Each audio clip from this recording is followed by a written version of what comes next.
Hola, buenos días. Bienvenidos a la primera sesión sabatina de residentes. El día de hoy vamos a hacer una sesión que implica debates entre escuelas.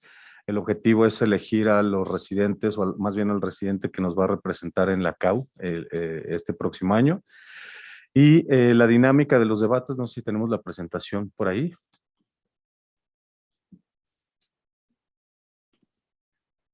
Bueno, el tema que toca en esta ocasión y tratando de emparejarlo un poquito con las sesiones mensuales, vamos a seguir con el tema de litiasis. Queremos agradecer al jurado que va a participar en la evaluación de nuestros participantes, de los residentes que van a participar. Agradecemos mucho al doctor Braulio Manso Pérez, al doctor Ismael Sedano Portillo, al doctor Marcelo Baptistucci y al doctor Pablo Contreras, quienes ya están conectados con nosotros para hacer la evaluación de nuestros residentes que van a debatir. El primer debate va a ser entre el Hospital Juárez de México con el doctor Gonzalo Lira Moreno y contra el Centro Médico Nacional 20 de Noviembre, el doctor Ezequiel Montoya Mendoza.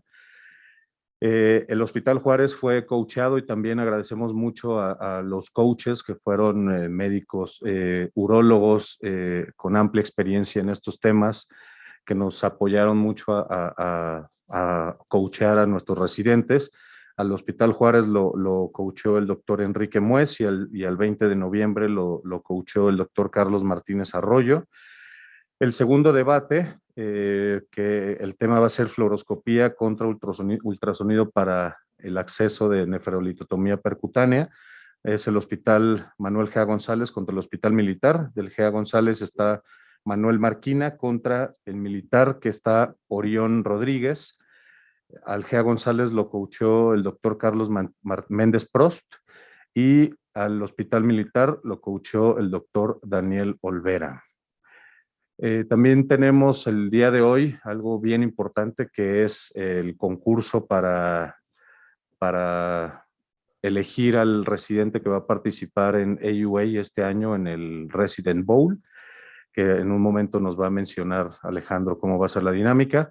Y para poner en claro cómo va a ser la dinámica de los debates, vamos a hacer, cada residente va a hacer una presentación de 10 minutos por participante de su tema. Posteriormente va a haber un contrapunto. Cada residente tiene 2 minutos para hacer un contrapunto al residente contrincante. Posteriormente puede haber una serie de preguntas y retroalimentación por parte de nuestro jurado, donde ellos pueden preguntar a los residentes participantes o pueden retroalimentarnos con sus comentarios de expertos. Esto vamos a tener 6 minutos. Y finalmente vamos a tener unos 5 minutos para que nuestro jurado tenga deliberación y nos comenten su opinión sobre la participación y nos digan quién consideran que fue el residente ganador de cada uno de los debates. Bueno, Alejandro va a comentarnos cuál va a ser la dinámica para elegir al representante de México para el Resident Bowl en 2022, que vamos a hacer el concurso el día de hoy. Como probablemente todos los residentes ya vieron en redes sociales, hicimos llegarle una infografía de la manera en la que se va a elegir al representante de México en el Residence Bowl de AUA de este año. El concurso está dirigido para residentes de penúltimo año, es decir, los que van a ser a partir de marzo residentes de último año, que sean socios de la Sociedad Mexicana de Urología, que corroboren documentos migratorios vigentes, certificado de vacunación COVID, y que tengan dominio del idioma inglés. Al finalizar la sesión, tanto en Facebook como en Twitter, tendrán acceso al link para el examen que van a resolver en línea.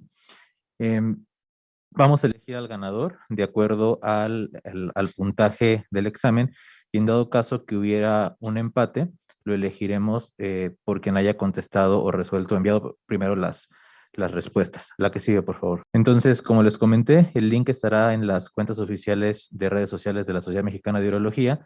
Son 45 preguntas de opción múltiple y tienen 30 minutos para resolverlas. Probablemente no les dé el tiempo para resolver todas. Justamente por eso hicimos esta dinámica. El objetivo es que, además de demostrar sus conocimientos, evaluemos la rapidez con la cual responden las las preguntas porque en los debates en el Residence Bowl de UA, pues se mide también el tiempo en el cual responden. Tienen escasos segundos para poder responder a las preguntas cuando les toque participar.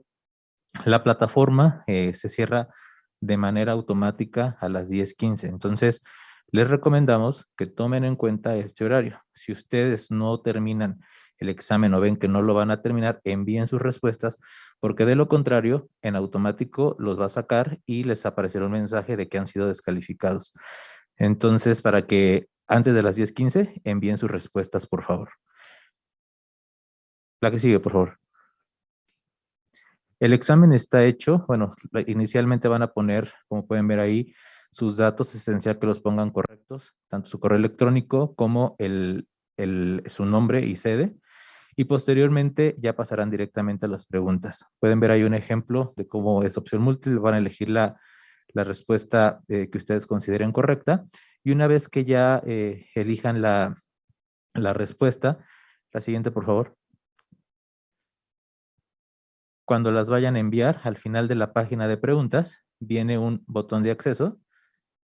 La siguiente, por favor. Que dice justamente enviar. Si enviaron el examen a tiempo, les aparecerá ese mensaje de que se ha registrado su respuesta y podrán ver todas las respuestas ya sin opción de cambiarlas, las respuestas que ustedes enviaron. En dado caso de que no lo envíen a tiempo, directamente no les va a permitir continuar y les aparecerá ese mensaje de que han quedado descalificados. Entonces es muy importante el tiempo.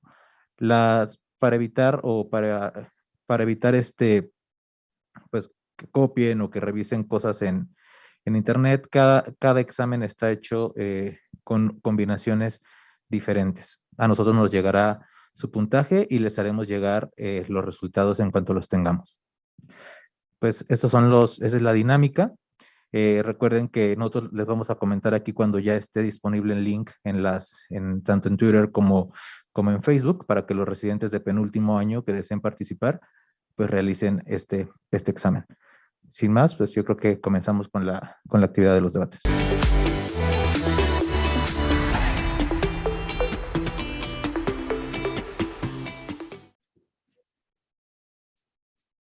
Vamos a empezar nuestro primer debate por parte del Hospital Juárez de México. El doctor Gonzalo Lira empieza su participación. Gonzalo, tienes 10 minutos. Buenos días, ¿qué tal? Soy Gonzalo Lea, residente de urología del Hospital Juárez de México. El día de hoy, en conjunto con el doctor Enrique Muez, quien es nuestro coach, hablaremos acerca de la utilidad de la ureteroscopía como tratamiento quirúrgico para litos de 1 a 2 centímetros. Para iniciar, haremos un breve recuento acerca de lo que nos dicen las guías, tanto la americana como la europea, quienes nos comentan que para litos de 1 a 2 centímetros, la ureteroscopía tiene una tasa aceptable en cuestión a tasas de éxito y de igual forma con complicaciones menores versus a lo que es la nefrolitotomía percutánea. Para litos que se encuentran a nivel del colector inferior, nos comentan que la nefrolitotomía percutánea pudiera tener una tasa mayor de éxito, sin embargo, presenta una mayor tasa de igual forma de morbilidad y complicaciones, dejando a criterio del cirujano tanto la habilidad quirúrgica, la anatomía del paciente y la composición del cálculo, el tratamiento deseado a seleccionar. Dentro de las primeras lecciones que tenemos que tener o que objetivos que debemos de ver son las tasas de stone free, los tiempos quirúrgicos, los días de hospitalización, así como las complicaciones.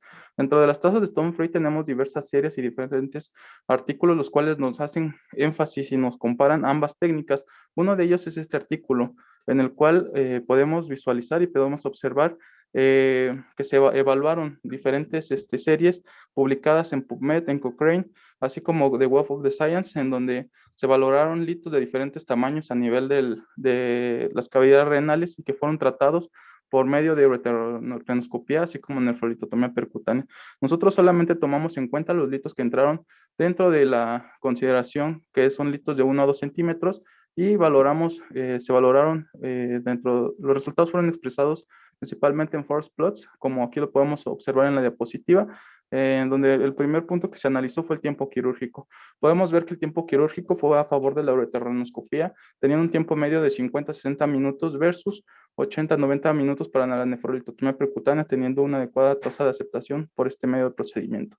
Otra análisis que se realizó en este estudio fueron las complicaciones, donde valoramos principalmente que la nefroectotomía percutánea de igual forma tuvo mayor índice de morbilidad, principalmente dentro de las principales complicaciones que se llegaron a presentar fueron el sangrado, el descenso de hemoglobina o inclusive el aumento de igual forma de los días de estancia intrahospitalaria, los cuales son el tercer punto que se evaluó en este artículo, donde podamos ver que los días de hospitalización para la ureteroscopía en un inicio pueden ser inclusive que estamos operando al paciente ahorita por la mañana, y si el paciente, dependiendo los hallazgos que hemos tenido durante el transquirúrgico, muestra una adecuada evolución durante las próximas horas, sin datos de que esté mostrando datos de respuesta inflamatoria sistémica, sin datos de que está haciendo sepsis, el paciente inclusive se puede dar de alta por la tarde.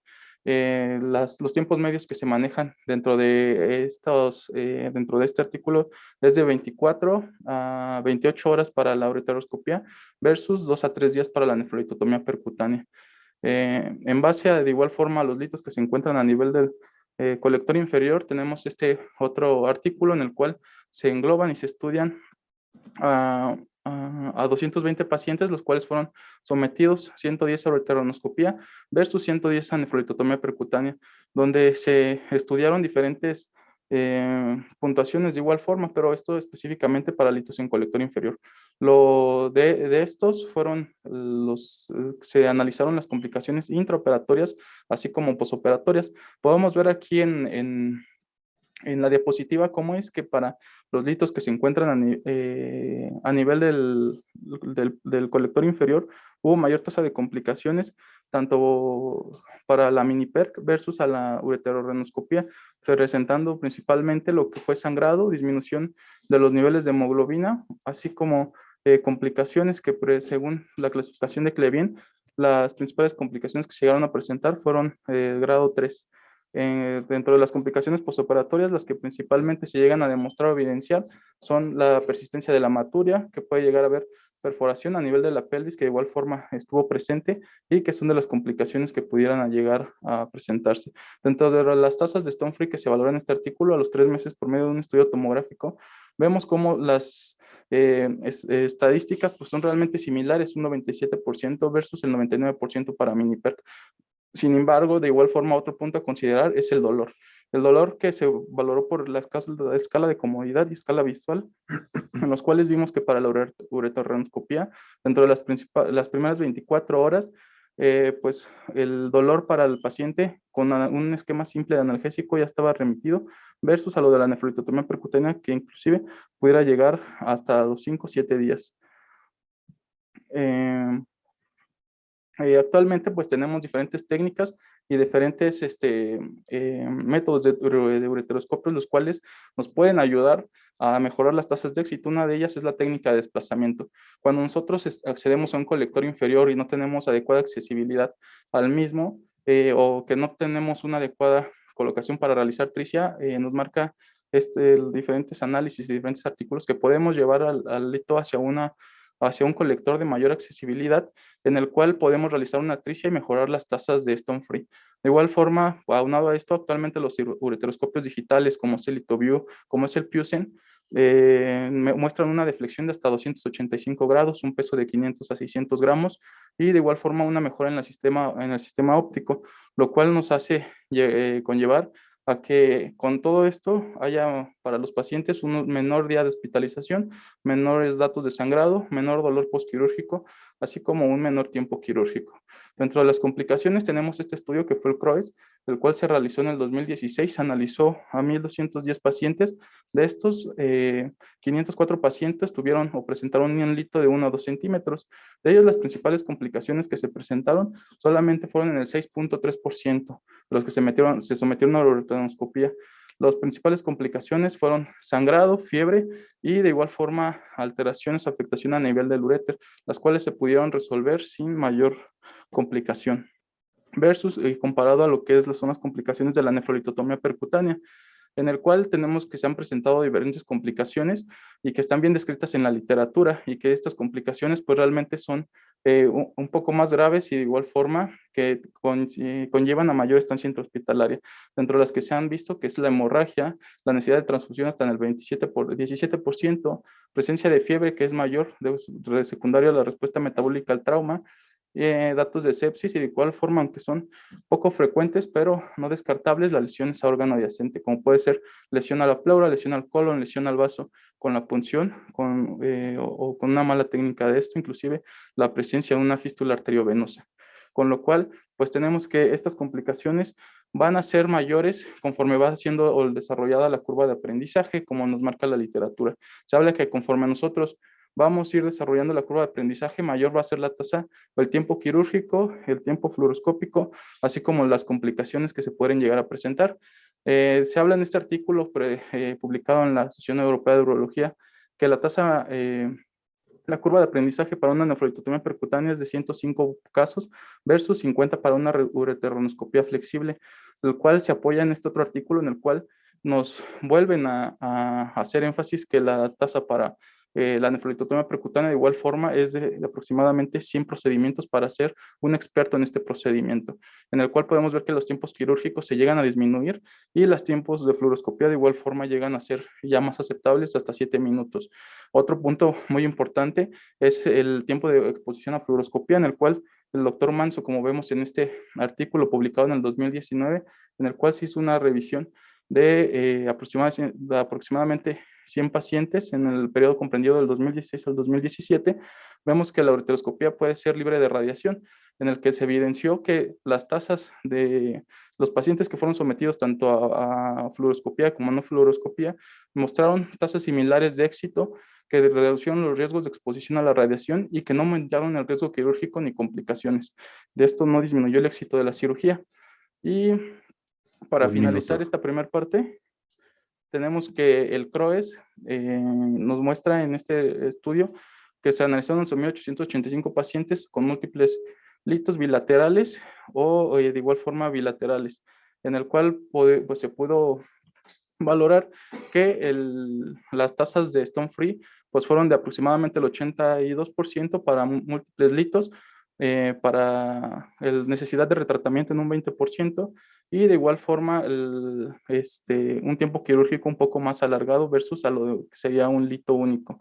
Esto en comparación a la nefrolitotomía percutánea para tratamiento de litos múltiples bilaterales, pues es otra ventaja que podemos tener, ya que sí se pudiera realizar una doble punción, sin embargo, aumenta la morbilidad, aumenta los tiempos quirúrgicos y aumenta el riesgo de sepsis. Gracias. Gracias, Gonzalo. A continuación, por parte del hospital.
A continuación, por parte del Hospital 20 de Noviembre, el doctor Ezequiel Montoya nos va a hacer su presentación. 10 minutos, Ezequiel. Okay. Buenos días, mi nombre es Ezequiel Montoya, soy residente tercer año del Centro Médico Nacional 20 de Noviembre, mi coach fue el doctor Martínez y mi punto es defender la NLP en litos de 1 a 2 centímetros. Nosotros sabemos que según las guías europeas, la indicación de NLP está bien establecida en cálculos del polo inferior asociados con un ángulo desfavorable para el aclaramiento de la LEOSH o para un abordaje ureteroscópico.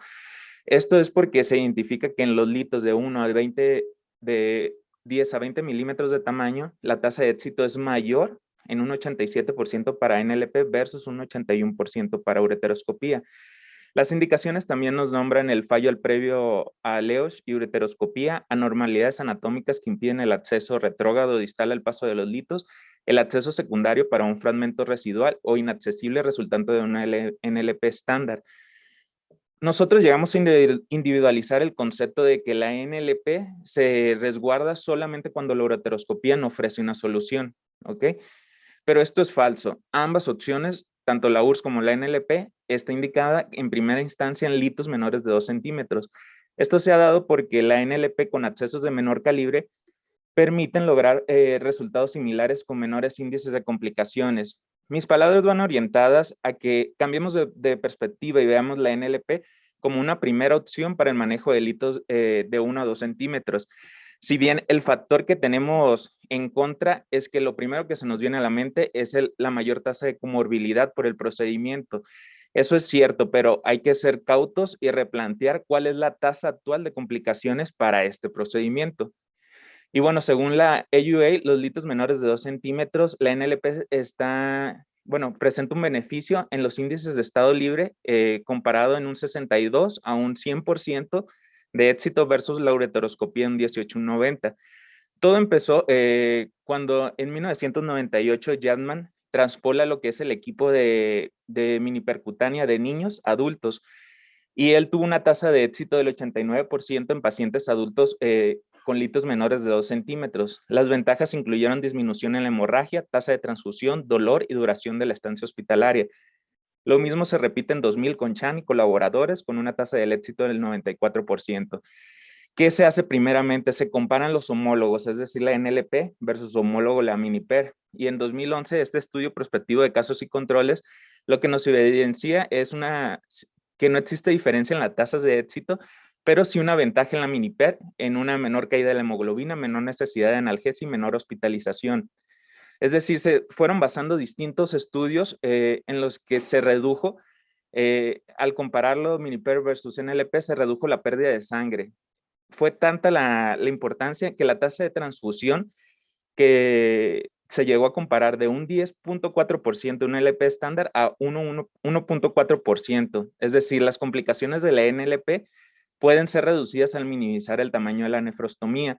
Eso se corroboró en diferentes metaanálisis, comparando los homólogos, como comenté, el Miniper versus estándar, y mostró que distintos estudios existe la tasa de libre de litiasis, no hay diferencia, que tenía un favorecedor marcador hacia el descenso de la hemoglobina, la transfusión sanguínea y la estancia hospitalaria a favor de la Miniper.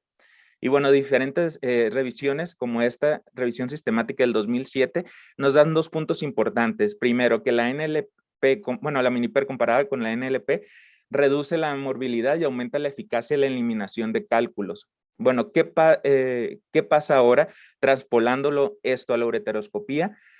Tenemos estudios como este del 2011 que contemplan casos de Miniper versus ureteroscopía en litos de 1 a 3 centímetros, y lo que nos evidencia es que la Miniper condujo una tasa libre de cálculos más rápida y más alta sin aumento de la tasa de complicaciones.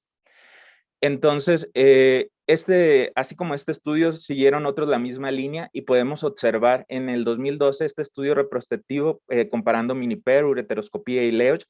Si nos basamos en las gráficas, tanto la Miniper comparada con el Stone Free que determina la ureteroscopía es mucho mayor. Estamos observando un Stone Free para Miniper del 81% versus un 69%, es decir, un 10% es mayor el Stone Free. Tanto la ventaja se evidencia y es significativamente estadística en litos que se encuentran en el polo inferior como los que no se encuentran en el polo inferior. Entonces, este estudio resume que su índice de recurrencia de litiasis es menor en Miniper versus ureteroscopía. Existen bajos riesgos de fracaso del tratamiento y menor tasa de recurrencia, como comenté. En los siguientes estudios que siguen el mismo parámetro, podemos observar que uno de los factores en decremento es que el factor de la fluoroscopía. Ya sabemos que en la Miniper es necesario, pero en el caso de la ureteroscopía puede ser independiente. ¿Esto qué punto tiene relevante? Es que aunque sea independiente, según el doctor Manso y su publicación, 78.4% de los urólogos latinos utilizamos la fluoroscopía durante la ureteroscopía flexible. Es decir, es un punto que debemos de tener como relevante. Y bueno, esto mostraba la baja tasa de morbilidad y complicaciones. Bueno, esto mismo se evidencia que el decremento de la hemoglobina, aunque es significativo en la miniper, sigue considerándose un factor, bueno, una complicación menor, pero el stone free, ese sí marca una gran diferencia. Estamos viendo que el stone free es de 93.3% versus el 88% de la ureteroscopía. Es decir, todos estos estudios, mediante revisiones sistemáticas, con el paso de los tiempos vemos que no se observan diferencias significativas con respecto al tiempo operatorio, la tasa de complicaciones o procedimientos auxiliares. Esto plantea que la miniper podría ser más eficaz en pacientes adultos que la ureteroscopía por su mayor tasa libre de cálculos. Entonces, ¿qué ventajas tiene la NLP versus la ureteroscopía? Una de ellas, y la principal, es la tasa libre de cálculos renales, es mayor. La menor dependencia de instrumentación desechable, eso tiene un impacto económico. Los cálculos ubicados dentro de divertículos caliciales o cáliz inferior también es otra ventaja. Los índices de retratamiento son menores por los puntos ya comentados y los calibres miniaturizados como microper, mini microper y ultra miniper van asociados al gesto del tubeless hasta en el 80% de los casos. Y bueno, ¿cuáles son estos puntos que tenemos que destacar? Es que muchos urólogos difieren de manera inapropiada a un procedimiento que demuestra que es efectivo, pero solamente lo difieren por el motivo de reducir la morbilidad del paciente. Pero conforme pasan los años, estamos viendo que este factor es cada vez menor. Es decir, la eficacia de la miniper se puede mantener mientras se reduce significativamente la morbilidad del procedimiento. Y bueno, consideramos que la miniper es un procedimiento seguro, eficaz y sobre todo el punto más relevante es la tasa libre de cálculos que es mayor a la ureteroscopía. Gracias. Gracias.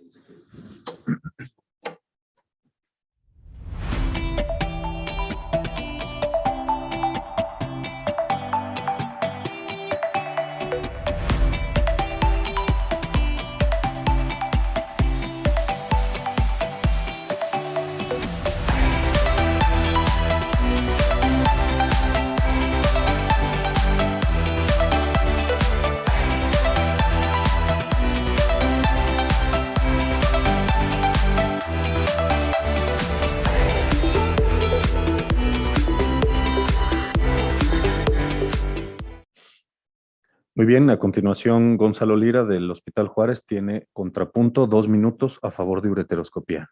Ok, bueno, como contradebate tenemos que sí, tal vez la miniper pudiera tener menor datos de complicaciones, sin embargo, se ha visto que de igual forma aumenta los tiempos de tiempo quirúrgico, ya que al momento de tener una camisa de acceso menor, pues esto hace que los fragmentos tengan que ser inclusive fragmentados a tamaños más pequeños. De igual forma, podríamos ver que en esto pues aumentaría las presiones intrarrenales, de igual forma por el diámetro de la camisa de acceso. Dentro de las contraindicaciones que tenemos para realizar una cirugía percutánea, principalmente son las alteraciones a nivel de los tiempos de coagulación, y un tema importante de igual forma son los pacientes obesos. Pacientes obesos que actualmente en México somos el primer lugar en obesidad infantil, el segundo lugar en obesidad en adultos, y pues esto se ha visto en este estudio del CROES que se ve que la nefrototomía percutánea en este tipo de pacientes tienen mayor datos de reintervención, mayor número de complicaciones y peor perfil anestésico. De igual forma, no hay, desafortunadamente en los artículos que nos mencionó nuestro compañero Ezequiel, podemos ver que la mayoría de las comparaciones que se realizaron entre estos estudios fueron con láser tipo Hermio. Actualmente ya tenemos otros tipos de láser como es el Tulio, el Supertulio, el Moser, con el cual se ve que hay un coeficiente de absorción 4 veces mayor, fibras láser más pequeñas que nos permiten una mejor deflexión, menor energía de pulso, y una tasa de ablación de cálculos 1.5 a 4 veces mayor que lo que menciona el Hermio. Con esto concluimos que hay mayor aceptabilidad por parte del paciente, hay mejor perfil anestésico, un stone free con este tipo de láseres o energías similar, menor días de estancia hospitalaria, menor tiempo quirúrgico, menor número de complicaciones, menor dolor, y tendríamos que decir que la mejor técnica es la que domina el cirujano. Y solamente para terminar, yo aquí a todos en el foro les preguntaría, si ustedes tuvieran un lito de 1 a 2 centímetros, ¿quién de ustedes se sometería a una nefrolitotomía percutánea de 1 a 2 centímetros, viendo todas las complicaciones y comorbilidades que pudiera llegar a tener el paciente? Gracias. Muy bien. Gracias, Gonzalo. Gracias. ¿Listos? A continuación, Ezequiel, del 20 de noviembre, va a hacer su contrapunto a favor de la cirugía percutánea. Adelante, Ezequiel.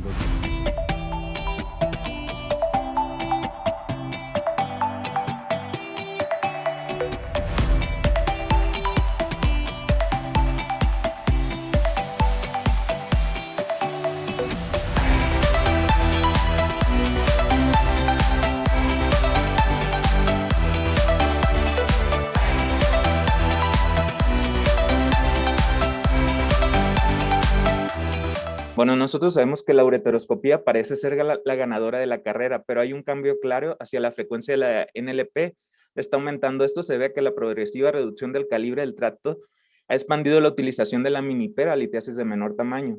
¿Qué desventajas tiene la ureteroscopía? Que tiene una visualización limitada, tiene reducción a fragmentos más pequeños para delitos para su extracción. Existe la necesidad de que los dispositivos mecánicos sean más efectivos y seguros. Y bueno, la derivación con catéter ureteral prequirúrgico puede incurrir en un aumento en el costo del procedimiento. También tenemos que tener claro que se debe mediar el tiempo del uso de la camisa ureteral y reducirlo al máximo para evitar posibles estrecheces. Y bueno, Tratzer y colaboradores reportan algún grado de injuria ureteral hasta en el 46.5% de los pacientes que se someten a ureteroscopía y un trauma severo en el 13.3% de los pacientes. Algo que ya conocemos es que el paso de la fibra de láser por el canal del trabajo genera una pérdida de la capacidad de la deflexión en la punta del equipo de 10 a 15 grados, dificultando el abordaje de cálculos en situaciones. Y bueno, que mucho depende de las características anatómicas del cáliz inferior. Finalmente, la pregunta de este debate es, ¿cuál es la medida real del éxito después de la cirugía por litiasis renal? Si es la tasa libre de cálculos, el costo, la resolución del dolor o la tasa de complicaciones.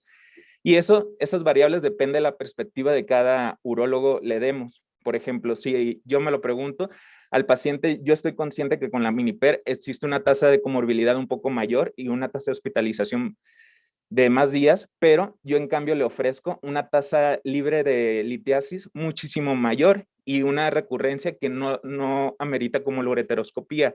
Y concluyo, donde la ureteroscopía no ofrece solución, para eso y más existe la mini-PER. Gracias, Ezequiel. A continuación, vamos a tener la parte donde tenemos preguntas y retroalimentación por parte de nuestro jurado. Me gustaría darle la palabra al doctor Braulio Manso. Hola, buenos días a todos. Bueno, felicitarlos, muchachos. No es para nada sencillo participar en un concurso de estos y sobre todo teniendo jurados de esta calidad como es el doctor Ismael Sedano, el doctor Marcelo Batistuzzi y el doctor Pablo Contreras, todos ellos con una gran trayectoria académica y experiencia en estos temas. Entonces es comprensible que se pongan nerviosos. Adelante. Bueno, algunas preguntas, voy a hacerles algunas preguntas y también quisiera que el jurado interviniera en esto. Para Gonzalo Lira, algunos de los estudios que presentaste en donde la percutánea tiene más complicaciones que la ureteroscopía flexible, ¿te diste cuenta que eran estudios que comparaban la percutánea estándar y no sacaste muchos estudios que en realidad comparan la mini-PERC contra la ureteroscopía flexible como lo hizo Ezequiel? ¿Qué opinas de eso? Sí, Doc, pues como comentaba en el contradebate, principalmente, pues aquí las principales complicaciones es de que la mini-PERC puede llevar a un mayor tiempo quirúrgico, secundario a que los diámetros de las camisas de acceso son menores y lo que tendría que hacer que la fragmentación de los litos sea mayor. De igual forma, otro tipo de complicación que se ha visto es que aumentan las presiones intrarrenales, secundario a que las camisas de acceso y los sitios de trabajo pues son menores, con lo cual pues aumentan esta complicación. Muy bien. ¿Y qué opinas de que muchos, recuerda que estamos hablando de cálculos de 10 a 20 milímetros en cáliz inferior? Muchos de ellos no es posible reposicionarlos, sino es una de las ventajas que tú mencionaste en ureteroscopía flexible. Gran porcentaje de ellos no es posible reposicionarlos. ¿Qué opinas de eso? Sí, hay artículos que hablan que sí pudiera ser un 20 o 30% de los litos que no se pudieran reposicionar. Sin embargo, aquí podríamos utilizar, como se habla ahora actualmente, los nuevos tipos de láser, ¿no? Como es el tulio, el supertulio, inclusive el Moser, o de igual forma podríamos intentar fragmentar un poco el hito para poderlo extraer por partes y poderlo llevar hacia lo que es a otro tipo de colector que pudiera dar mayor accesibilidad y así conllevar una mayor tasa de éxito de la ureteroronoscopía. Perfecto. Y de manera rápida, bueno, ahora quiero pasar con Ezequiel Montoya. Quisiera hacerle una pregunta muy importante. Ezequiel, hay dos metaanálisis muy importantes escritos sobre este tema. Uno específicamente sobre cálculos de 10 a 20 y otro en cálculos mayores de 1 centímetro, comparando la mini PCNL contra la ureteroscopía flexible. Los dos tienen participantes mexicanos y son metaanálisis, uno publicado en la World Journal of Urology y el otro publicado en la European Focus. ¿Por qué no los vimos en tu presentación? Bueno, doctor, lo que pasa es de que quise abarcar los puntos más relevantes. Si bien en mi presentación se especificaron los mismos que hablan esos artículos, cuáles que plantean bien las comorbilidades asociadas al procedimiento como la mini-PER, que son un poco mayores versus la ureteroscopía, pero en todos estos estudios sobresale que la tasa libre de litiasis sigue siendo y predomina en el procedimiento de la mini-PER. Probablemente no los anexé, pero sí se plasmó en los artículos o en la evidencia bibliográfica que puse en la presentación. En realidad, en los dos metaanálisis se concluye que la mini-PER no tiene más comorbilidades que la ureteroscopía flexible. Bueno, hay que tener atención en eso. Te recomiendo bajarlos, leerlos un poco. Listo, mis preguntas, mis observaciones. Doctor Sedano. ¿Qué tal? Buenos días a todos. Gracias. Un saludo a mi amigo el doctor Edu Campos. Doctor Santana, doctor Eric, muchas gracias por tomarme en cuenta. Y encantado, por supuesto, de poder compartir este jurado con mis grandes amigos. Y creo que ya hace falta vernos y darnos un fuerte abrazo después de tanto tiempo que hemos estado aislados. Bueno, felicitarlos por la presentación. Creo que me ha gustado. Considero que el debate es una excelente técnica de enseñanza. Creo que nos deja mucho más enseñanza que una presentación solitaria. Y bueno, creo que este inicio de ejercicio en debates que creo que se debe de implementar más en los congresos, porque finalmente el ganador va a ser la audiencia. Yo quiero felicitar a los dos ponentes y sí quiero hacer algunas observaciones. Cuando uno va a debatir, uno tiene que acabarse al contrincante, no tiene uno que darle chance de que le pueda uno ganar. Y una de las formas de acabarlo es hablando de las complicaciones del tema que está en contra. Es decir, una forma de acabarlo es tratando de explicar más en la que estamos defendiendo las complicaciones que tiene la otra técnica.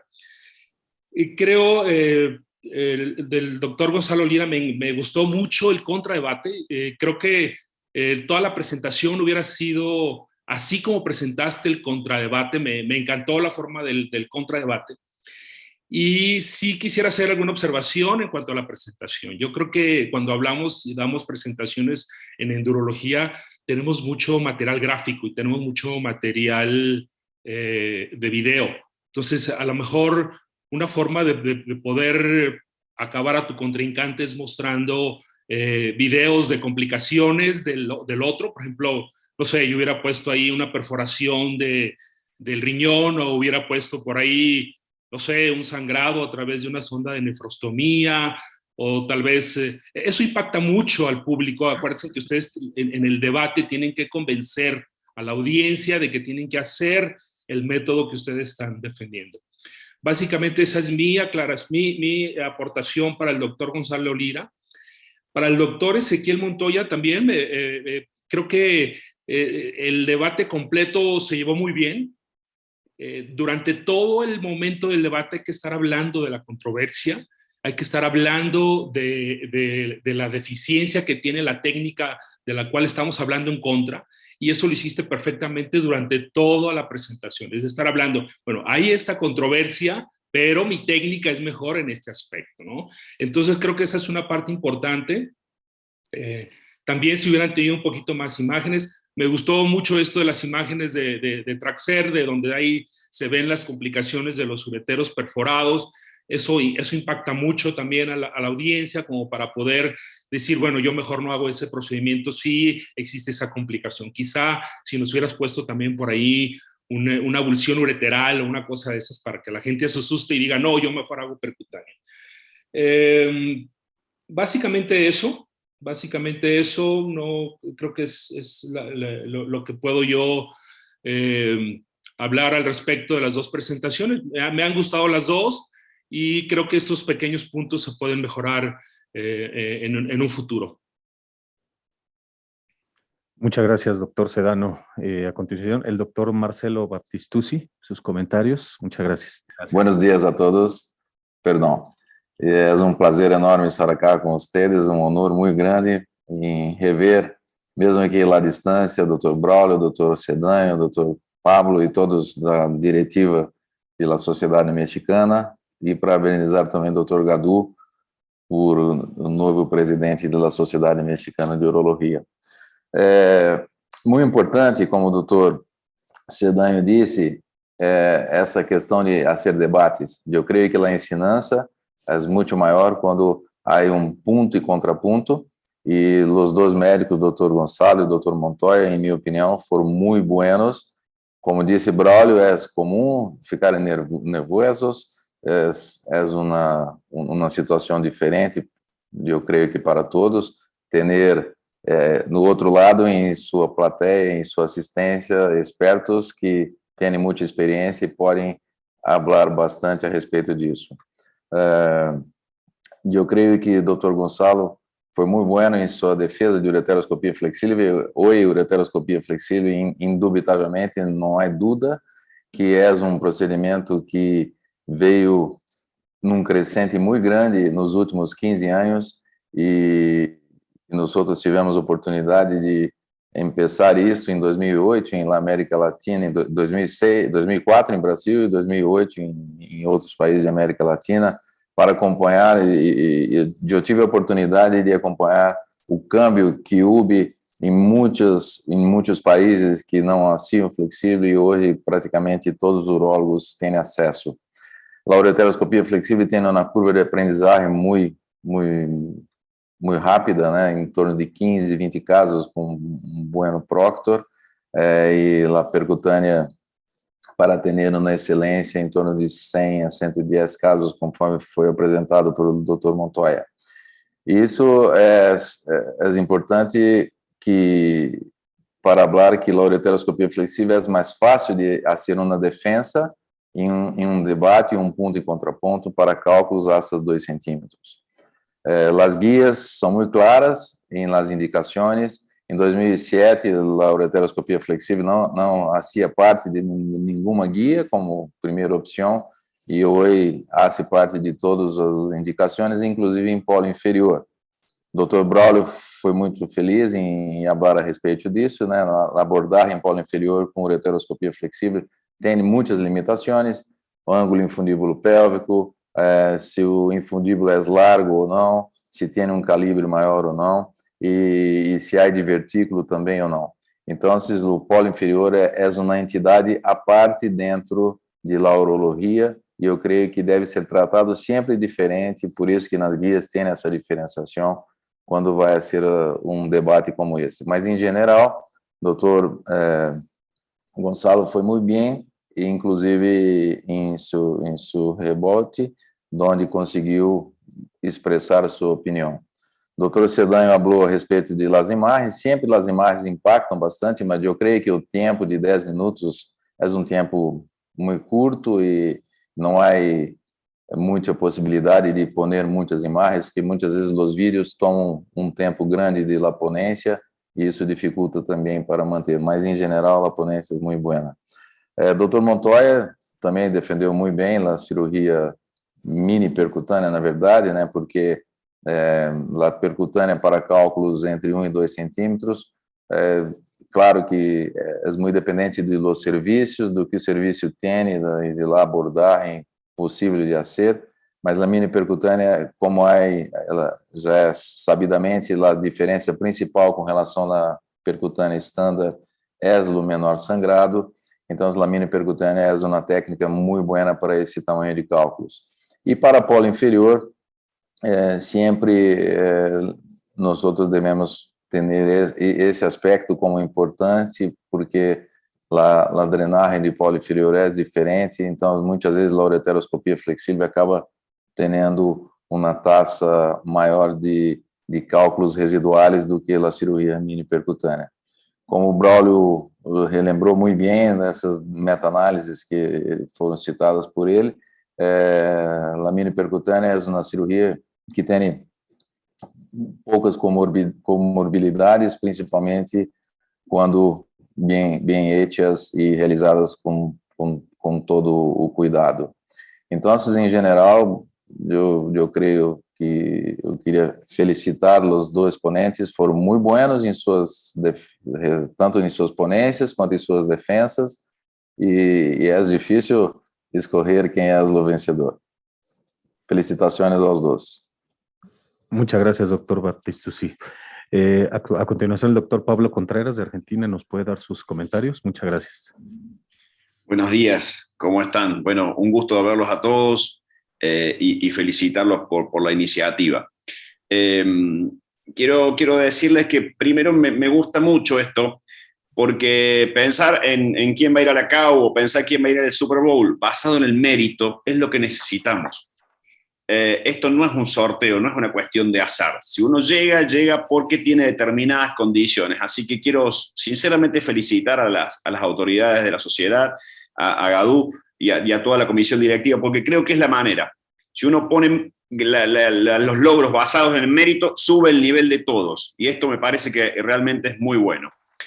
Ahora yendo a las presentaciones de Gonzalo y Ezequiel, cuando uno escucha una presentación, básicamente evalúa el contenido, evalúa cómo fue la oratoria de los exponentes y evalúa cómo fue la apariencia de la presentación.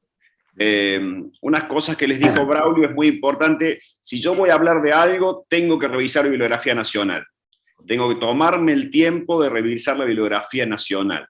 Y si no hay bibliografía nacional, tengo que poner algo mío. Yo puedo recitar muchos trabajos, pero si yo pongo un video mío, aunque sea yo haya hecho una sola ureteroscopía flexible, pero poner 10 o 15 segundos de esa ureteroscopía y contar cómo yo me sentí haciéndola, hace la diferencia. Entonces, no hay que tener pudor en ese sentido de que yo no tengo mucha experiencia, no he hecho muchos casos. Si tengo un solo caso y tengo alguna manera de documentarlo, tengo que mostrarlo, porque hago la diferencia, como les decía Ismael, con respecto a mi oponente.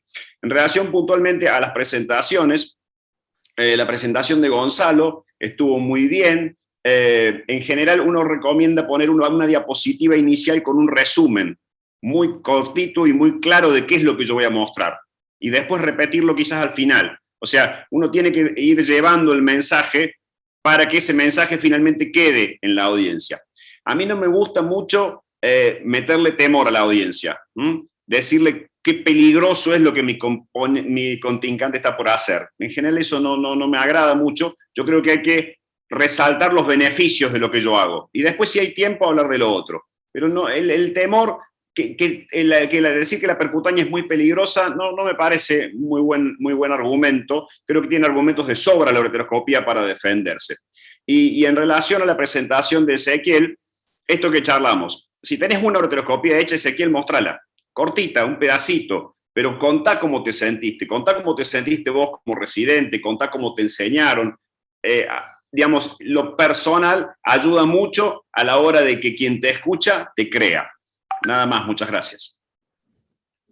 Muchas gracias por los valiosos comentarios de todos nuestros jurados. Doctor Braulio, ¿quién gana? Bueno, como dice, es una decisión muy difícil. Ambas presentaciones buenas. Mi voto va por Gonzalo, porque creo que su presentación fue más sólida. Creo que tuvo argumentos mayores para defender algo que yo no haría. Por ejemplo, O sea, yo me inclinaría por la mini perc. Y en este caso, a Ezequiel le faltó darle fuerza. Y como dijo el doctor Sedano, híjole, con esos dos metaanálisis, Ezequiel, hubieras hecho trizas a tu contrincante, créemelo. Y tuviste la oportunidad y la dejaste ir. Ambos, creo que esto los va a ayudar a crecer mucho. Mejórenlo, tomen las críticas para mejorar cada día más. Y de nuevo, felicidades, es lo único. Cuando yo era residente, esto era muy difícil, no existía, y por eso también felicitar al doctor Azael y al doctor Alejandro por esto, por esta organización. Gracias. Doctor Sedano, ¿quién gana?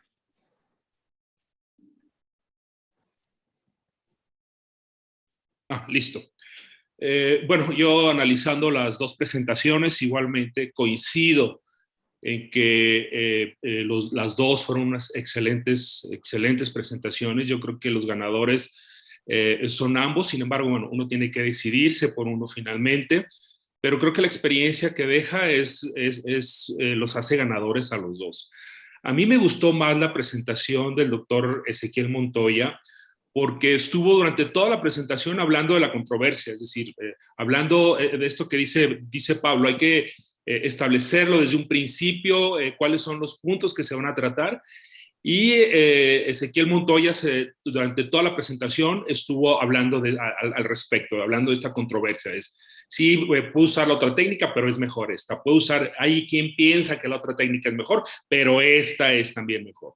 Entonces bueno, además tuvo un poquito más de imágenes, que eso siempre resalta una presentación. Cuando uno tiene más imágenes, más que puras diapositivas con textos, eso también ayuda mucho con las presentaciones. Por eso a mí me gustó más la presentación del doctor Ezequiel Montoya.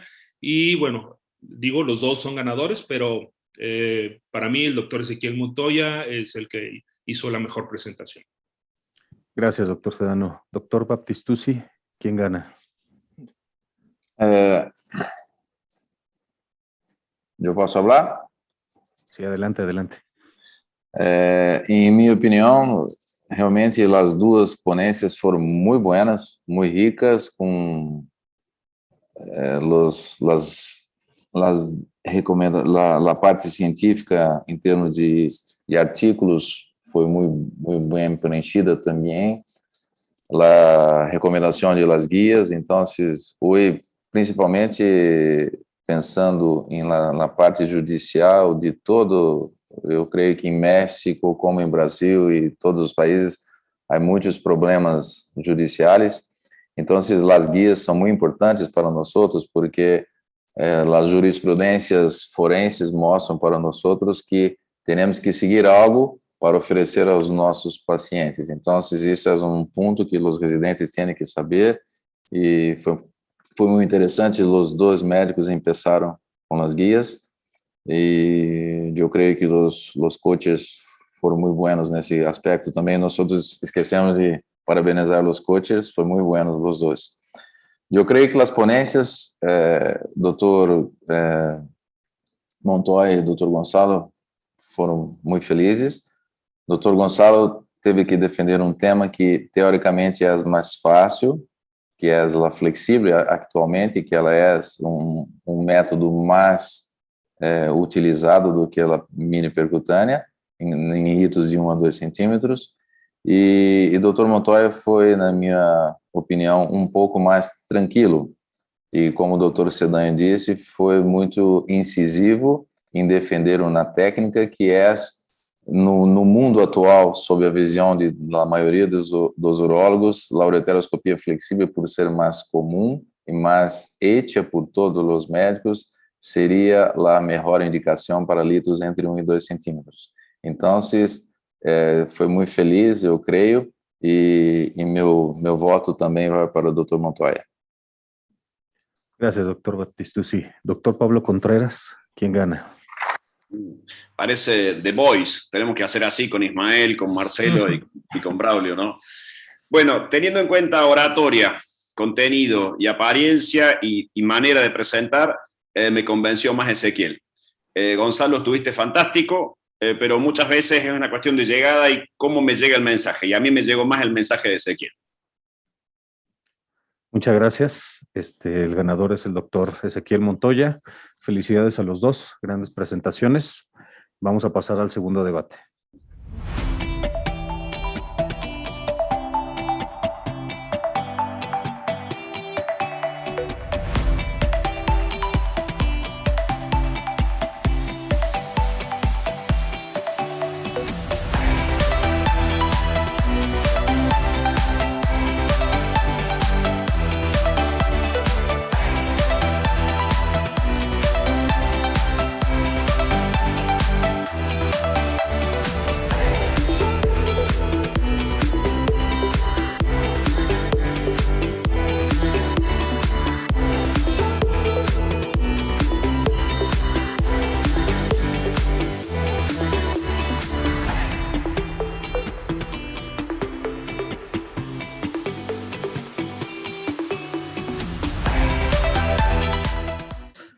Continuando con las actividades del día de hoy, el segundo debate es de fluoroscopía versus ultrasonido para el acceso de nefrolitotomía percutánea. El primer participante es el doctor Manuel Arturo Marquina Cruz del Hospital Gea González. Tienes 10 minutos, Manuel. Adelante. Gracias. Bueno, como dijeron, me va a tocar el tema del acceso por fluoroscopía. Vamos a iniciar con revisión que tenemos de la percutánea. Como sabemos, esta técnica está desde 1980, cada vez ha ido evolucionando, cada vez con la tecnología ha ido disminuyendo tiempos, complicaciones. Las indicaciones principales que tenemos son los litos de mayor de 2 centímetros, los calariformes o los parciales, así como también la reducción del tamaño del tracto ha ido pudiendo eliminar las complicaciones que se llegan a tener. El tipo de punción está determinado según la anatomía del cáliz que llegamos a tener y sobre todo la experiencia del cirujano. Existen muchas técnicas de punción con fluoroscopía, ya sean monoplanares o biplanares. Las ventajas que nos comentan, sobre todo sobre la fluoroscopía, es la capacidad de acceder hacia el riñón desde un cáliz posterior, con evitando el sangrado, menor número de punciones y la curva de aprendizaje sobre todo más corta. Las desventajas que nos menciona hacia el ultrasonido es que requiere de mucha experiencia, es una curva de aprendizaje más larga, normalmente requiere más punciones y que de todas maneras se necesita muchas veces la fluoroscopía para la dilatación del procedimiento. En este artículo que tenemos tratando de reducir la fluoroscopía que se tiene, existen varias técnicas, cada vez han ido simplificando. En este artículo mexicano se trata de una revisión de aproximadamente 136 pacientes de 2015 a 2018, donde la complejidad se midió con la escala de Gay, la tasa libre se evaluó con un ATAC simple, la tasa era igual o arriba de 2 milímetros, y las complicaciones se dieron con la clave Lindo. La técnica es como sabemos, es una biplanar. Las ventajas que tenemos de esta es que nos da más información sobre la profundidad y la dirección. Sobre todo, importante entrar adecuadamente al cáliz, es lo que nos va a evitar el sangrado, que eso lo podemos hacer mucho mejor al tener un método fluoroscópico. Únicamente como imagen, ver que la técnica 090 en esta simplificada es relativamente sencillo cuando nada más se tiene 2 puntos. El punto A que va según el cáliz, forma una línea, y posteriormente cuando se hace para ver la profundidad hacia el punto B. Esta técnica es reproducible tanto en posición supina como en prono, y recordar que nuestro límite es bastante importante entre la axilar posterior y la costilla 11 y 12. Esta técnica que nos da de ventajas, la tasa libre de delitos, como pueden ver, es de 62 a 83% después de un estudio complementario. Todas estas es más o menos referido a lo que hay en la literatura, pero importante, el tiempo de fluoroscopía, si se fijan, es de 69 segundos. La punción es únicamente de 6 segundos, lo que nos está hablando que es un tiempo muy limitado, estamos de verdad expuestos a lo que es el tiempo fluoroscópico. Entre las conclusiones que tenemos, lo que nos puede hallar es que es una técnica muy sencilla, puede ser bastante replicable, y esto es lo que nos ayuda sobre todo, porque en estas punciones lo que queremos es que sea sencilla, fácil, reproducible y sobre todo enseñable. Siguiendo reduciendo el tiempo de lo que es la nefrolitotomía, vemos que se han cada vez yendo por estos protocolos para la reducción. En este estudio podemos valorar que se valoró de enero a octubre del 2020, unos protocolos que nos mencionaban 3 puntos importantes: que tengan unas imágenes en punto, que tengamos una retroalimentación táctil de lo que estamos haciendo la punción y que los segmentos de fluoroscopía en vivo sean menores. Al momento de que se aplicaron estos, cada vez estamos viviendo más en el tiempo de Alara, como sabemos es la menor radiación posible. Aproximadamente, entre expertos o no, la fluoroscopía que llegamos a tener es únicamente de 12 minutos y los milisieverts que llegamos a tener son bastante reducidos. Como sabemos, el índice o la carga litiásica pueden aumentar nuestra dosis de radiación. Sin embargo, si seguimos estos lineamientos, nuestras punciones y nuestro tiempo fluoroscópico llega a ser muchísimo menor. Si se fijan en el grupo 1, casi fue de 240 minutos, mientras que siguiendo estos consejos reducimos casi el 75% al únicamente ser casi 60 segundos. Como penúltimo, de verdad el ultrasonido es mejor o tiene alguna diferencia sobre que nosotros hagamos fluoroscopía. En este metaanálisis se revisaron 12 artículos. Los resultados generales no mostraron diferencias entre el éxito al acceso, el sangrado, la transfusión, pero sí lo que nos mostró es que, importante, la fluoroscopía está más disponible en las salas de quirófano que un ultrasonido adecuado para poder hacer las punciones.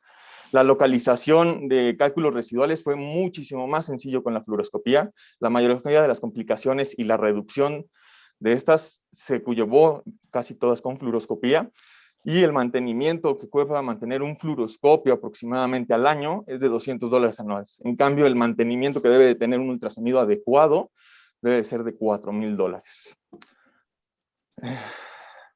En este siguiente artículo, también nos compara la punción de ultrasonido sin uso de los rayos X en comparación de la guiada por fluoroscopía, tanto en prono como en supino. Se vieron 40 pacientes de cada grupo, y les pongo, relativamente fueron muy parecidos todos los pacientes en cuanto a edad, tamaño de litos, las complicaciones. Y lo que nos revela este estudio es que las que tuvieron el ultrasonido tuvieron mayores intentos de punción, tuvieron la necesidad de colocaciones de tubos de nefrostomía y tuvieron mayor duración de la cirugía. La tasa de libre de litos casi fue similar. No se encontraron diferenciación significativa entre las tasas de complicaciones y la duración de la estancia hospitalaria. Y como conclusión nos da que la punción como fluoroscopía sigue siendo todavía el mejor procedimiento. Aún no es superada por la punción con el ultrasonido, y la necesidad de esta última para todavía continuar con la fluoroscopía para intentar igualar los resultados que llegamos a tener.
Ahora es el turno del doctor Orión Erenú Rodríguez González del Hospital Central Militar, su participación en este debate. Adelante, Orión, tienes 10 minutos. Buenos días, soy Orión Erenú Rodríguez González, residente de urología del Hospital Central Militar. El día de hoy a mí me toca defender por qué el ultrasonido es la mejor opción para el acceso en la nefrolitotomía percutánea. La siguiente, por favor. Cuando hablamos de controversias respecto a la fluoroscopía versus el ultrasonido, tenemos que tomar en cuenta por qué motivo nosotros queremos hacer un ultrasonido en lugar de una fluoroscopía. Es importante demostrar o recordar que la radiación, aunque nos ha dado grandes beneficios a nivel médico, tanto en diagnóstico como en tratamiento de los pacientes, es un evento que produce o puede repercutir en la salud del paciente. Debemos recordar que hay dos tipos de daños que puede producir la radiación, un daño directo al DNA y un daño por la liberación de los radicales libres, que es de manera indirecta. Los efectos de la radiación nosotros los podemos dividir en dos tipos, el determinístico y el estocástico, y de estos aquí es importante que si bien ya está determinado cuál es el evento determinístico, cuál es la cantidad de radiación que nosotros tenemos que tener para poder tener una alteración o un daño en el DNA, el efecto estocástico a final de cuentas no deja de ser una probabilidad. El daño umbral no está bien definido y la aparición puede ser incluso tardía. La siguiente, por favor. Cuando nosotros como urólogos nos preguntamos cuánto nos radiamos, es importante saber que un endourologo que realiza aproximadamente en un centro de referencia 100 ureteroscopías o 40 nefrolitotomías percutáneas, ya está estudiado, hay un estudio del doctor Cohen que refiere que aproximadamente tiene una tasa de 7.3 milisieverts de radiación, aunque si bien esto no está lejos o no está muy por debajo de la radiación máxima que marcan las guías, que es de 50 milisieverts, no deja de ser radiación. La siguiente, por favor. ¿Qué opciones tenemos para resolución? Si bien esto es muy, muy importante, la tendencia actual es tratar de disminuir la fluoroscopía. Existen múltiples tipos de acceso percutáneo, pero sí el ultrasonido ha venido a cambiar la manera en la que estamos accesando a la cavidad. Incluso se está tratando ya de hacer el procedimiento totalmente libre de rayos X. La siguiente, por favor.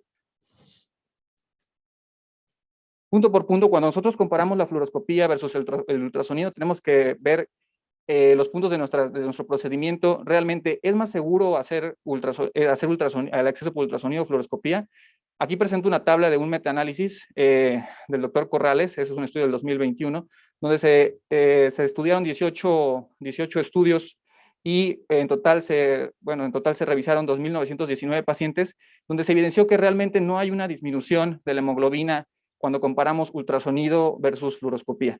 Asimismo, la tasa de transfusión fue similar, no hay diferencia estadísticamente significativa respecto al procedimiento de seguridad.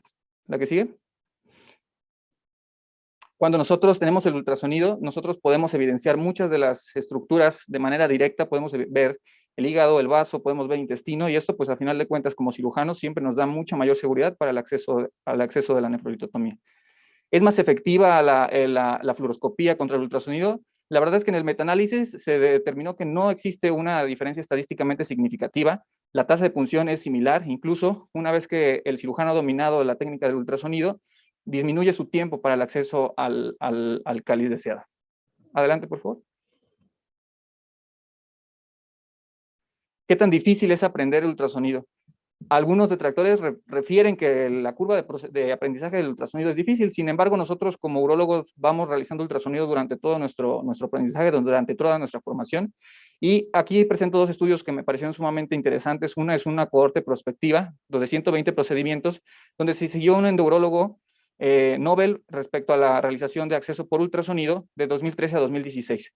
Aquí determinaron que a partir del procedimiento número 20, él ya no tenía una diferencia en comparación del acceso por fluoroscopía y tampoco tenía datos, bueno, no refería a complicaciones. O el otro estudio que presento es un estudio donde se compararon 8 grupos, y aquí es muy interesante porque lo compararon contra un cirujano experto, y el cirujano experto estaba definido como un endourologo que realizaba 1000 nefrolitotomías percutáneas durante un año. Entonces, aquí se determinaron que si bien a partir del procedimiento número 15 el acceso era mucho más fácil, mucho más rápido, sin menor complicación, a partir de los 60 casos se podría considerar que incluso ya tenía la tasa de complicaciones, el acceso y el tiempo similar al cirujano experto. La siguiente, por favor. Costo. ¿Es más caro realizar ultrasonido que fluoroscopía? Pues realmente no. Aquí presento otro estudio. Ese es un estudio del doctor Hudgar del 2016, donde se compara el ultrasonido versus la fluoroscopía. Si bien aquí para el equipo que se realiza para el ultrasonido, cabe recalcar que aquí se realiza dilatación con guía ultrasonográfica, es un poquito más caro. A final de cuentas, cuando comparamos el costo total, el ultrasonido tiene una ventaja, es mucho más económico que la fluoroscopía. Y esto, a final de cuentas, va a representar también una disminución de costos para la institución y un ahorro significativo. La que sigue, por favor. Ahora, nosotros podemos utilizar la nefrolitotomía percutánea y el acceso por ultrasonido en varios tipos de situaciones especiales, donde también el ultrasonido ha mostrado pues, una mejoría o un beneficio. La litiasis en niños.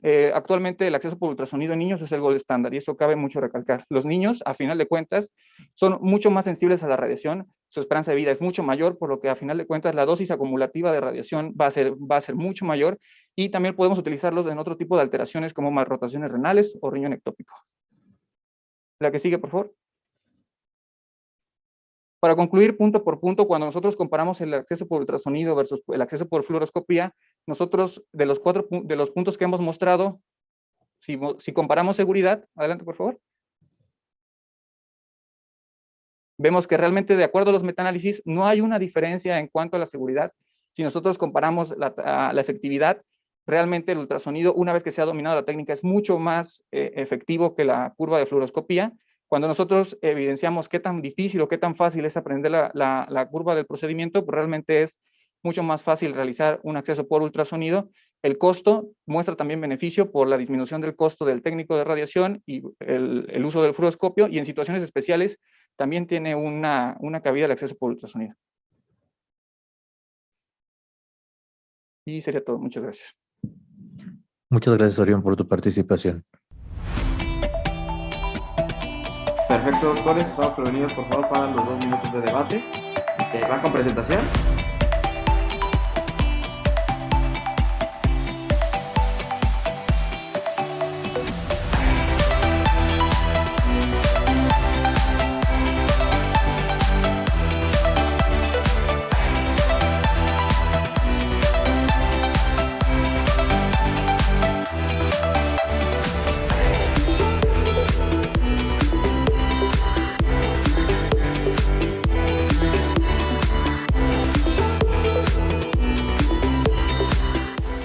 Ahora vamos con el contrapunto a cargo del doctor Marquina del Gia González. Adelante, Manuel.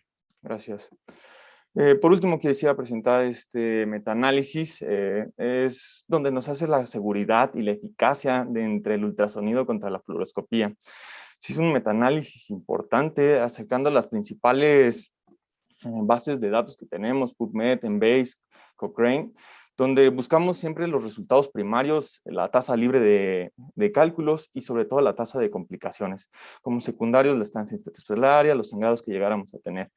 Si se fijan, bueno, en esta tabla de Forrest Gump no llega a ser tan significativo, sin embargo, lo que nos queda de ver es que en comparación a los grupos que tuvimos, no hay una significancia importante del ultrasonido hacia lo que es la fluoroscopía. Sin embargo, lo que sigue siendo la punción en prono de fluoroscopía sigue siendo la que más tiene tasa libre de cálculos.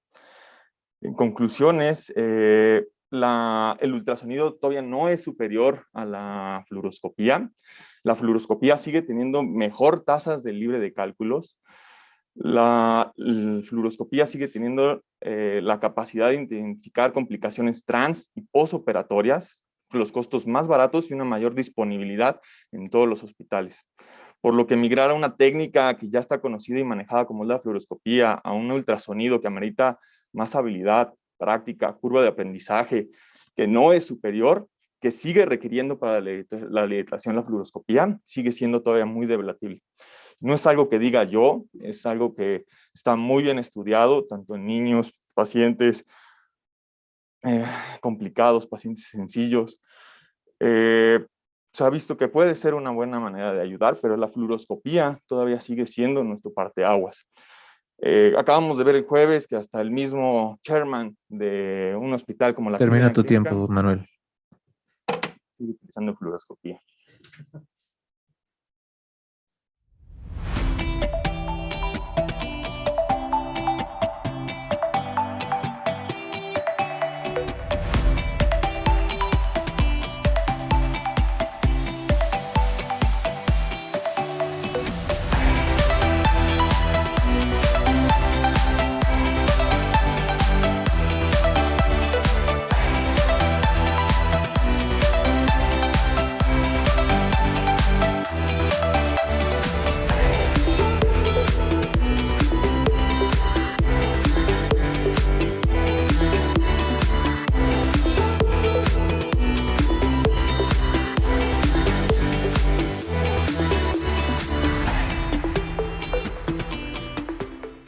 Y ahora el contrapunto y comentario final del doctor Rodríguez del Hospital Central Militar.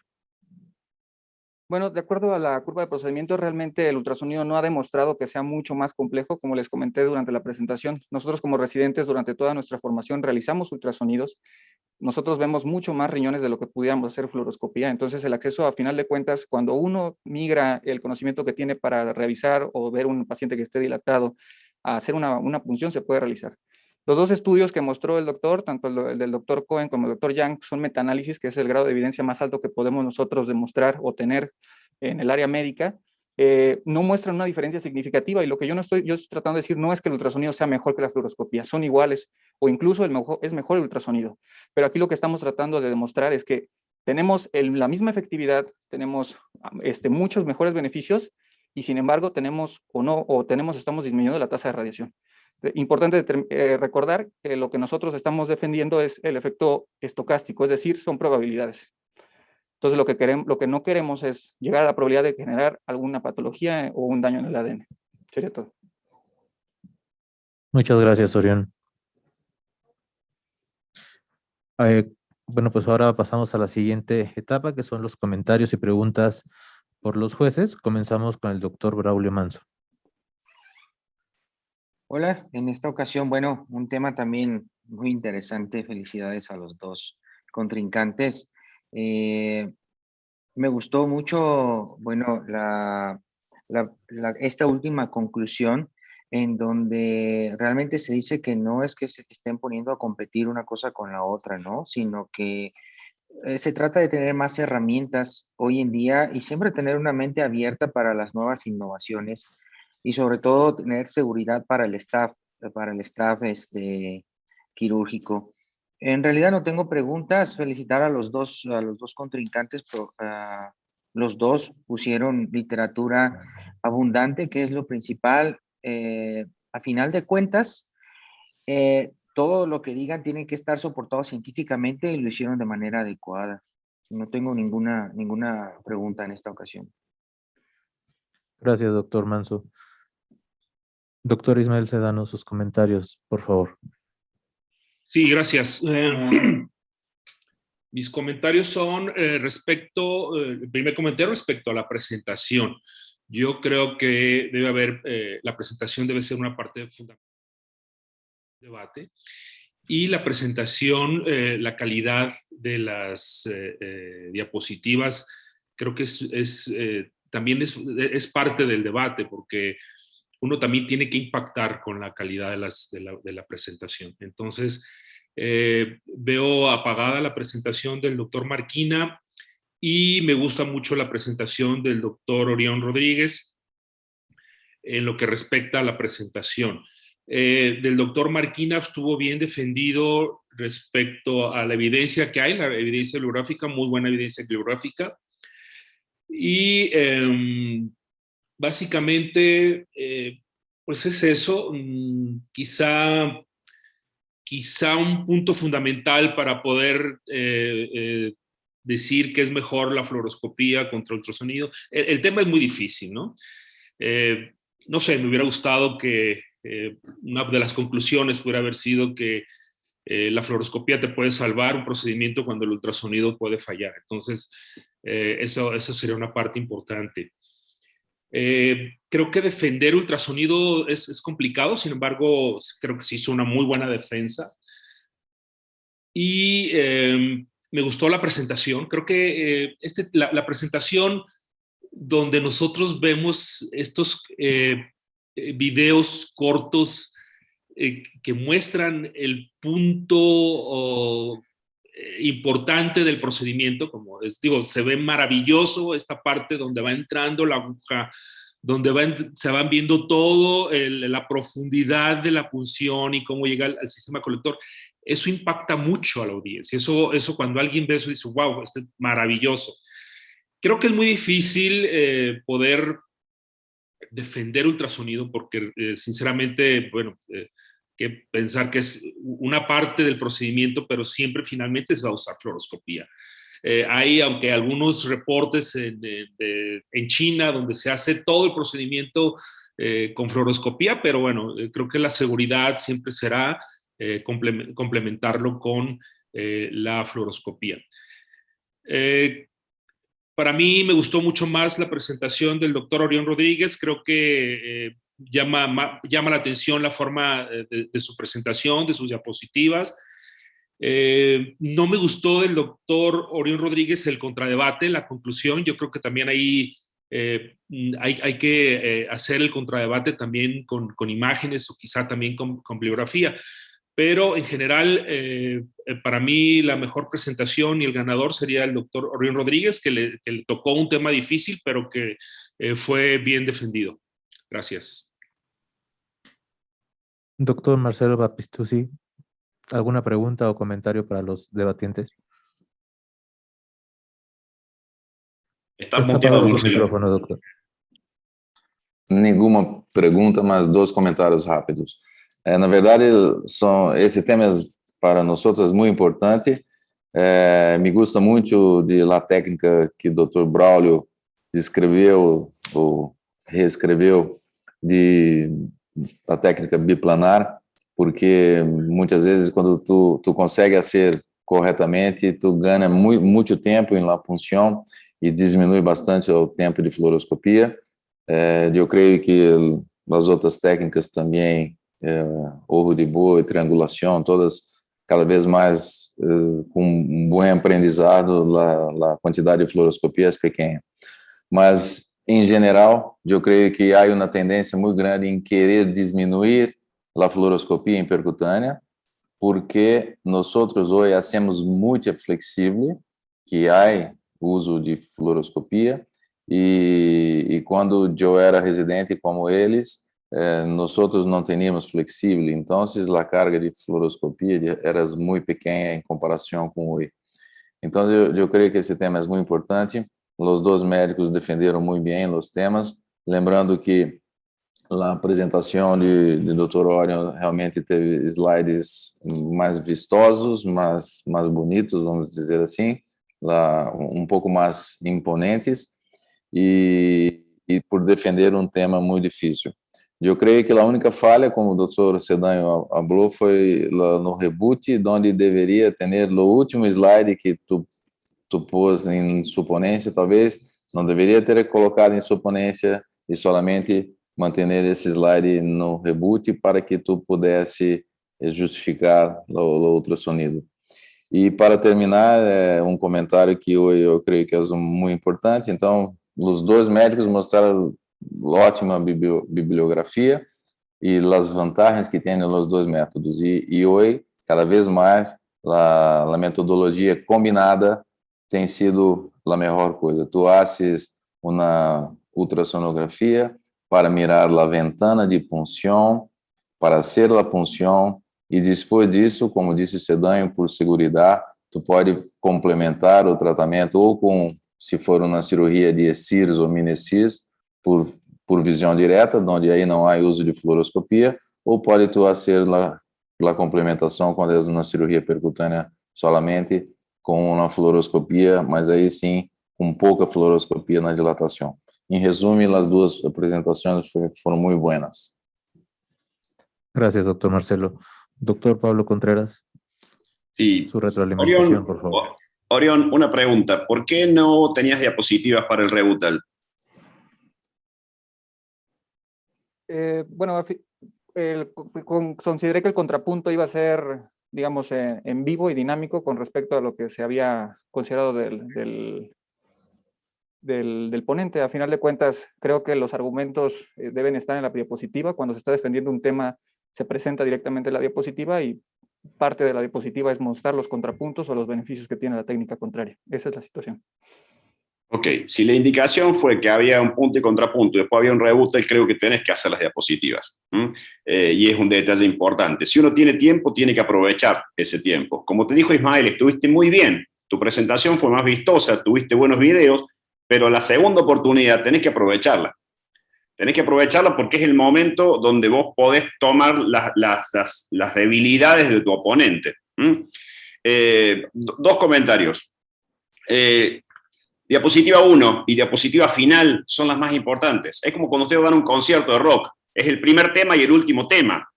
Yo no puedo terminar la presentación así medio apagado, con los hombros abajo. No, tengo que terminar bien arriba, utilizar las manos, utilizar la voz y utilizar una diapo que me quede. El concepto me tiene que quedar bien claro, bien claro. Y eso no lo aprovecharon. Manuel, estuvo muy bien tu presentación, te faltaron videos, pero abusaste de los arquitos y las flechas. Tenés que tratar de que no me confunda, que no tengas cosas que me distraigan. Tu mensaje era muy claro, no hacía falta tanto arco y tanta flecha. Entonces, hay que tratar de evitar, y uno aprende de todo esto, como uno aprende a operar, también aprende a hablar, pero es importante que se marquen estas cuestiones para que no se pierda el interés del oyente. Entonces, no distraerlo al oyente con dibujitos. Yo quiero pasar el mensaje son ustedes. Entonces, diapo 1, muy importante, ¿de qué voy a hablar? Y diapo final, ¡tum! Esto es lo que yo te quiero decir. Y Orión, desaprovechaste esos 3 minutos que tenías. Muchas gracias, doctor Contreras. Doctor Braulio, para usted, ¿quién es el ganador? Bueno, antes de decirlo, de nuevo felicitarlos y darles las gracias a este increíble jurado, que inclusive yo estoy aprendiendo de ellos el día de hoy por sus comentarios hacia los participantes. Increíble este formato de debate. Felicidades, Alex y Asael. Bueno, difícil. También recordarles que hay que buscar otra vez literatura. Creo que a los dos les hizo falta buscar. Ahorita estaba recordando, hay otro estudio, inclusive de un urólogo mexicano, el doctor Enrique Pulido, en colaboración con Roger Sur, sobre punción con ultrasonido, y no lo mencionaron. Entonces, hay que tratar de buscar toda la literatura, muchachos. Hay que tratar de impulsar la endurología mexicana, y también eso hay que decírselo a los coaches. Coaches, por favor, eso también tendría que haberse los dicho a los participantes. Voto por Orión. Me inclino a que, a pesar de este cierre un poco bajo que dice Pablo, creo que la presentación fue muy sólida, y me gustó la forma en cómo llevaste la presentación. Como dicen, esto hay que mejorar, se aprende, los comentarios son para aprender, no para sentirse regañado. Y bueno, felicitar a los dos contrincantes. Doctor Ismael, ya no se ha dicho, pero continúa con su misma postura. ¿Quién gana para usted? Sí, no he cambiado de opinión. Creo que la presentación sí marcó una diferencia. Para el doctor Marquina, sí hay que poner énfasis en mejorar la calidad de la presentación, que también eso a la audiencia le guste la presentación, está muy apagada la presentación. Y quizá porque es un foro de residentes y porque quizá los residentes lo van a ver. A mí me encantan los debates. Cuando yo tuve oportunidad de organizar eventos, siempre quise meter los debates porque creo que son interesantes. Y los residentes todos deben de saber que un debate en un congreso es una pelea ficticia. Es decir, la mayor responsabilidad la tiene el coordinador. Estamos hablando si va a ser una ponencia en un congreso. Y el coordinador debe saber exactamente cuáles son las dos presentaciones, y los dos debatientes deben compartirse también sus presentaciones, porque sí es importante que gane uno, pero es más importante que gane la audiencia. La audiencia va a ganar al ver esta discusión. Entonces, alguien se tiene que sacrificar a perder. Es decir, a veces a mí me han tocado temas de debate de temas que no me gustan, pero yo tengo que defenderlo y tengo que buscar toda la evidencia posible para poder defenderlo. Entonces, un debate va a dejar mucha enseñanza, alguien tiene que perder, pero alguien va a ganar, y ese alguien que va a ganar es la audiencia, y eso tiene que ser agradecido a los ponentes por poder ofrecer este tipo de discusión. Es con lo que quiero cerrar, y igualmente vuelvo a decir con respecto al contradebate del doctor Orión Rodríguez, sí, se quedó corto en la presentación. Hay que recordar una cosa: cuando uno hace el contradebate es como que es el golpe final. Es decir, y bueno, yo, cuando me ha tocado organizarlo, me ha tocado coachear, Digo, es como a la estocada final. ¿Cuál es la mejor, no sé, evidencia o el mejor video, la mejor forma de defender todo lo que hiciste antes en el debate? Se va a presentar en el contradebate, y ahí es donde tienes que aprovechar esa gran oportunidad. Gracias por la atención. Doctor Marcelo, para usted, ¿quién gana? Bom, para complementar, entonces, com relação à ponência do Dr. Marquina, já foi hablado isto, a única ressalva que tem que fazer é sua apresentação tem que ser uma apresentação mais viva. Ela está um pouco apagada, as letras muito pequenas e muitas vezes é difícil tu manter a atenção do público quando tem slide de fundo branco escrito com letras negras e muito pequenas.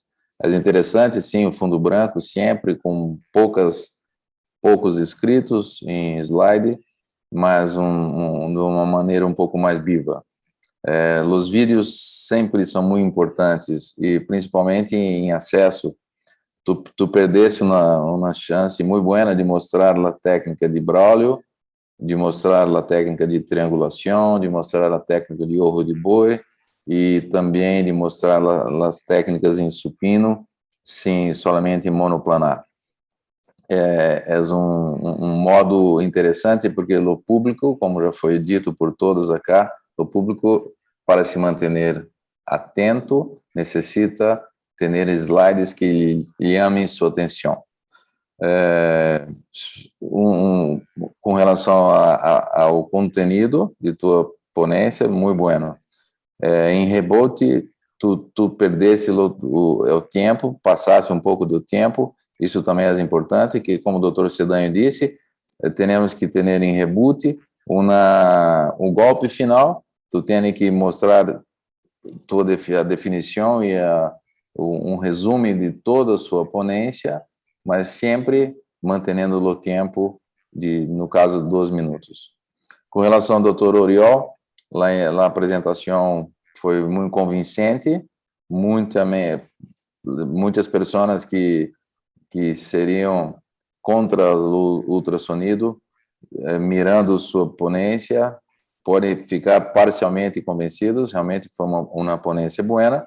E como foi dito por nós outros, o seu último slide tinha que ser teu reboot. Tu tinha que ter, no momento de sua réplica, tu tinha que usar os 2 minutos e, sem dúvida, a ser a apresentação daquele único slide, estará bueno, discorrendo passo a passo as vantagens que tem o ultrassonido. Então, os dois foram muito, muito buenos, mas meu voto é para o Dr. Oriol, que defendeu o ultrassonido. Gracias. Dr. Pablo Contreras. Muchas gracias. Estuvieron muy bien los dos. Orión, si esto fuera una carrera de caballos, casi no llegas al disco. Lo que te salvó el disco fue que Manuel se pasó con el tiempo. Pero hay que pensarlo esto así, te lo dijo muy bien Ismael. Si uno lee los libros de estrategia militar, no dice que el enemigo hay que ganarle, perseguirlo y aniquilarlo. O sea, hay que usar todo el tiempo que te den, no una partecita del tiempo. Así que estuviste muy bien, yo creo que estuviste mejor, pero cuidado porque casi con el rebuttal perdés la oportunidad de ganar la carrera. Muy bien, Orión. Y excelente, Manuel, pero mi voto es para Orión. Muchas gracias. El ganador de este segundo debate es el doctor Orión Rodríguez del Hospital Central Militar, que tanto él como el doctor Ezequiel pasarán a la siguiente ronda.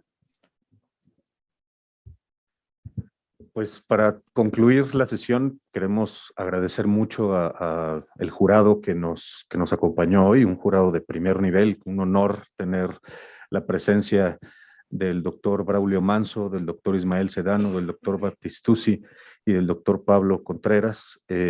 Espero que todos ustedes hayan aprovechado los comentarios de los expertos. Creo que es una gran retroalimentación y estas dinámicas nos están sirviendo pues a todos. Muchas gracias a todos.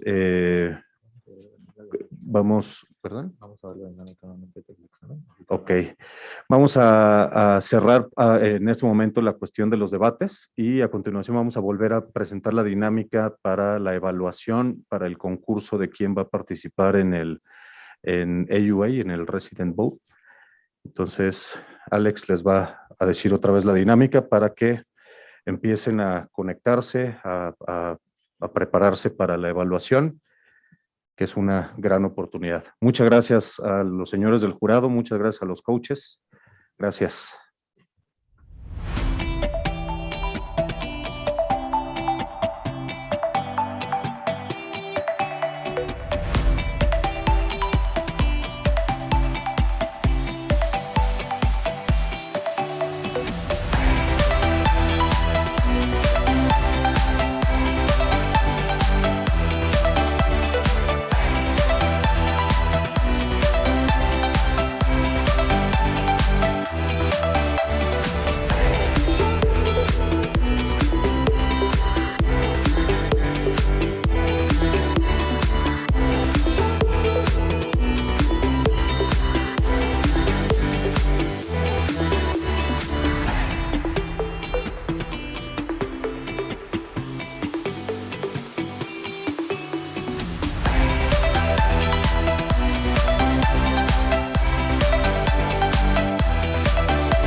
Hola nuevamente, para recordarles cuál va a ser la dinámica para el concurso para elegir a nuestro representante de México en el Residence Bowl de AUA de este año.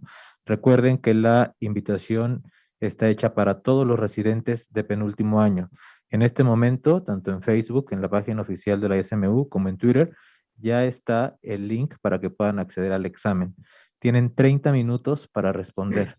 Exactamente a las 10:20 se cierra el examen y se cierra de manera automática. Recuerden poner bien sus datos completos. La siguiente, por favor. Sus datos completos, responder la mayor cantidad de preguntas que puedan en ese tiempo y mandarlo a tiempo antes de las 10:20 AM. La siguiente, por favor. Si no mandan sus respuestas, automáticamente el sistema los va a sacar y van a quedar descalificados. La recomendación es que traten de contestar la mayor cantidad de preguntas posible y que las envíen antes de las 10:20. Mucha suerte a todos y les informaremos quién ganó.